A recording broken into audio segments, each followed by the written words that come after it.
लाखो लोकांच्या मनात बैलगाडी क्षेत्राचं नाव कोरून ठेवलंय आणि प्रत्येक शौकीनाच्या हृदयात स्थान मिळवले. पब्लिक त्याला हरण्या म्हणून ओळखते. हरण्या मातीत पाय ठेवतो आणि लोकांच्या मुखी हरण्या नावाचा तांडव चालू होतो. एखाद्या मैलावरून बैलाची लखलखत्या नंग्या तलवारीसारखी शिंग दिसतात आणि विरोधकांच्या काळजाचा ठोका चुकतो. पण ना कुणाशी ईर्ष्या ना कुणाला विरोध. अखंड राऊंड क्षेत्राचीच झाली युती, पण आजपर्यंत नाही सापडला कुणाला. विजयाच्या शृंगारांचा इतिहास असा रचून ठेवलाय कारण हरण्याच्या कपाळी आशीर्वाद आहे कोल्हापूरच्या मातीचा.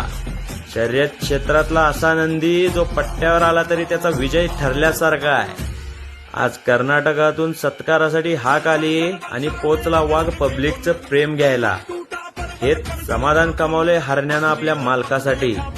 परत एकदा सज्ज आहे तो सांगायसाठी सगळ्यांना की अंगात अजून तीच रग आणि तीच धमक आहे.